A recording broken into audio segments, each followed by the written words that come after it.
Salut à tous et à tous, j'espère que vous allez tous bien, que tout le monde se porte bien.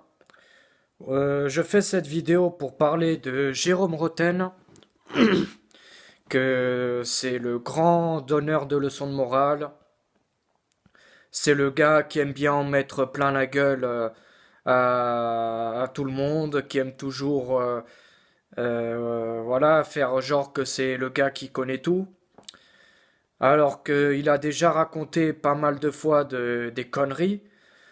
Surtout à l'époque quand Lyon avait changé d'entraîneur,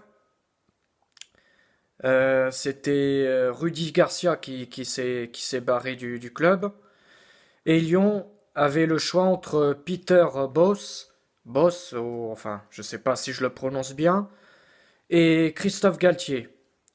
Et Roten a eu le courage de dire cette grosse connerie que Peter Bosz c'était un meilleur choix que Christophe Galtier, alors que Christophe Galtier, à n'importe quel club en Ligue 1 où il passe, il arrive toujours à faire des bonnes choses. On l'a bien vu avec Saint-Étienne, aussi avec Lille, l'OGC Nice. Il a quand même été finaliste de la Coupe de France la saison dernière. Et on le voit bien cette saison avec le Paris Saint-Germain, que pour l'instant il est toujours invaincu en Ligue 1.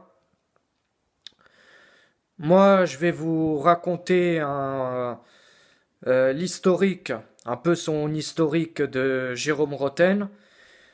Franchement, il fait genre que c'est le gars qui connaît tout, que il se prend pour Iniesta ou Xavi. À l'époque, c'était un milieu de terrain. Bon, je vais pas dire qu'il était nul, mais il y avait bien meilleur que lui à l'époque. Et en plus, rien que son palmarès, c'est pas non plus un truc de fou. Alors, son parcours en tant que joueur, parce que bon, monsieur n'a pas eu le courage de faire une carrière d'entraîneur ou d'être président d'un club. Bon. Alors, parcours junior. Il est passé par Clairefontaine, par le FC Versailles, avant de se faire recruter par Caen, son club, enfin on va dire son club formateur. Euh, Maintenant, bon, Roten il a 44 ans. Donc, après avoir passé, enfin, après avoir été formé par Caen, il est passé par Troyes. Et ensuite, il est allé à Monaco, où il a été finaliste de la Ligue des Champions en 2004, où c'était Deschamps qui entraînait le club de la Principauté, où Monaco s'incline lourdement face au FC Porto 3-0. Bon, ok, il a déjà été une fois finaliste d'une Ligue des Champions, bon, c'est au moins ça. Après, en 2004, après cette belle saison à Monaco, il est passé, enfin, il est allé au Paris Saint-Germain. À part une Coupe de France, franchement, c'était pas ouf ce qui s'est passé au PSG. En plus, bon, il y a eu 2 ou 3 saisons où le PSG jouait le maintien. C'était un PSG qui était pas du tout terrible. Et ensuite, après le PSG, il est passé par les Glasgow Rangers. Sans vouloir manquer de respect, c'est pas non plus un club de ouf. Glasgow Rangers, c'est pas un top club européen. Après, il a joué en Turquie, mais bon, il n'est pas resté longtemps. Par contre, je connais pas ce club-là, c'est le Lankaragosu, si je prononce bien. C'est un club que je connais pas. Après, il est retourné en France, il a joué pour Bastia. Ensuite, enfin, pendant 2 ans, il a joué pour Bastia. Ensuite, il est retourné à Caen, dans son club formateur, où il reste pas longtemps. Et ensuite, il termine sa carrière en 2015 au club Le Plessis-Robinson. Ça doit être un club de National 2. Bah déjà, j'ai envie de vous dire, le gars, il a la grosse gueule, mais le mec, il a jamais été foutu de jouer dans un top club européen. Le gars, il a jamais joué au Real, il a jamais joué au Barça, il a jamais joué au Bayern. Donc j'ai envie de te dire, mais fais-toi tout petit, Roten. Arrête de faire le grand. Alors que, putain, t'as jamais été foutu de jouer dans un top club européen. Bien sûr, sans vouloir manquer de respect à tous les clubs par où il est passé, mais voilà, c'est pas un truc de ouf. Et en sélection, en équipe nationale, il a été sélectionné de 2003 à 2008. Il a, il a déjà porté les couleurs des Bleus. Mais bon, t'es pas un joueur, comment dire, t'es pas un joueur qui a marqué ton empreinte dans l'équipe nationale. T'es pas un joueur inoubliable. Moi personnellement, je savais même pas que t'as déjà été sélectionné au moins une fois dans ta vie chez les Bleus. Après, bon, niveau palmarès, avec 3, il a gagné une coupe Intertoto en 2001. Bon, une petite coupette européenne. Avec Monaco, bon, t'as été finaliste de la Ligue des Champions en 2004. T'as gagné une coupe de la Ligue en 2003. Avec le Paris Saint-Germain, t'as gagné une coupe de France en 2006 où le PSG se sont imposés de buts à 1 face à l'OM en finale.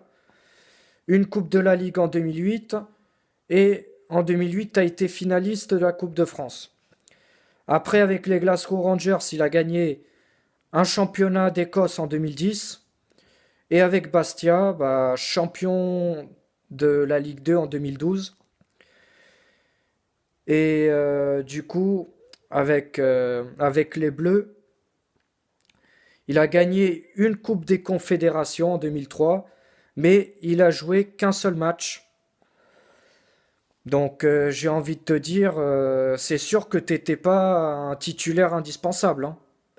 Euh, vu ton, enfin déjà chez les Bleus, t'étais toujours sur le banc, donc je vois pas, je vois pas de quoi tu peux bomber le torse, hein, sur ton palmarès. En plus, en Ligue 1 avec Monaco, bah euh, c'est 295 matchs et 22 buts. Bon, après, c'est un milieu de terrain aussi. En Ligue 2, 138 matchs et 16 buts. En Turquie, il a joué 12 matchs. Il a fait qu'une seule saison, 0 but. Championnat d'Écosse, 4 matchs joués en une saison, 0 but. Coupe de France au PSG, bah, 36 matchs, un seul but. Coupe de la Ligue avec Monaco, enfin, euh, en Ligue Europa, tiens, en Ligue Europa avec le Paris Saint-Germain lors de la saison 2008-2009. Trois participations. T'as participé 3 fois à la Ligue Europa, 18 matchs, seulement 2 buts. Et la Ligue des Champions avec Monaco de 2003 à 2004, 3 participations, 17 matchs joués et un seul but. Après, bon, t'as eu on va dire des petits titres personnels, élu meilleur joueur de Ligue 2 en 2012, meilleur passeur de Ligue 1 en 2003 avec 18 passes, meilleur passeur de la Ligue des Champions en 2004 avec 6 passes, bon, ok, pas mal. Élu meilleur joueur du mois de Ligue 1 en septembre 2007, élu joueur du mois de Ligue 2 en février 2012, membre de l'équipe type de 2001, enfin de Ligue 1 pardon, en 2003, membre de l'équipe type de Ligue 2 en 2000 et en 2012. Bon, ok, t'as des coupes de France, t'as une coupe Intertoto à te mettre sous la dent, t'as une finale, euh, de Ligue des Champions avec, enfin à l'époque où c'était Deschamps qui était coach, avec le club de la Principauté. Mais voilà, c'est tout. Je vois pas pourquoi t'es là, t'en mets plein la gueule aux gens, pourquoi t'es là, tu bombes le torse, tu fais genre le gars qui s'y connaît tout, alors que t'étais un petit joueur. Je suis sûr et certain que, enfin, à part les supporters du PSG et les supporters de Monaco, enfin ceux qui sont supporters il y a longtemps, ceux qui ont connu quand même le début des années 2000 et tout ça, mais t'es pas un joueur inoubliable, t'es pas un joueur légendaire, t'es très loin de ça. Il y a qu'à voir sur ton palmarès. Euh, je- Et après, voilà, t'es là, tu fais le mec, tu mets plein la gueule aux gens. C'est comme avec Pablo Longoria. T'avais dit qu'il était fini, Pablo Longoria. Alors que jusqu'à maintenant, même s'il a fait quelques erreurs, il a quand même fait du bon boulot, Longoria. Moi, j'aimerais bien te voir à sa place, si t'aurais fait la même chose. Hein? C'est ça qui m'énerve. Roten, c'est un peu comme Dugarry. Dugarry aussi, c'est un autre comme toi, qui aime bien faire des leçons de morale, mettre plein la gueule aux gens. Mais toi, Roten, même en tant qu'entraîneur, t'as pas les couilles d'aller entraîner une équipe. T'es là sur ton plateau, avec ta petite chemise, voilà, à faire le beau, alors que t'es pas ouf. Mais t'es pas ouf. Voilà, c'est ça ce que j'ai envie de te dire, t'es pas ouf. Et en plus, l'adjoint de Laurent Blanc, Gasset, t'avais dit qu'il était à la retraite. Je sais pas si tu regardes le foot, si tu regardes les matchs ou si tu te renseignes, mais le gars, il est pas à la retraite. Et à l'heure actuelle, il entraîne la Côte d'Ivoire. Je vois pas d'où t'as sorti l'information que le gars, il est à la retraite alors qu'il entraîne toujours.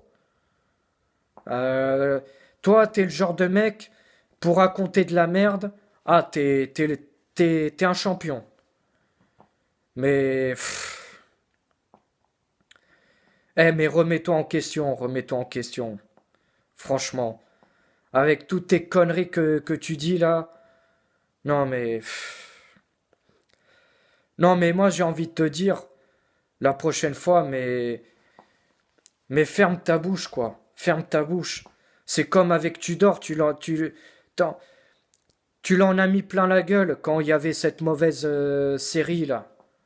Alors que lors du dernier match là de l'Olympico face à Lyon, ah, je crois il a fermé la bouche à certains. Parce qu'il y en avait certains qui disaient ouais, il lui manquait que 2 matchs pour que Tudor se fasse virer. Mais il nous a montré, il nous a prouvé que Tudor, il n'est pas encore mort. Il y a eu une mauvaise série, certes, mais Tudor, il va encore nous apporter de bonnes choses.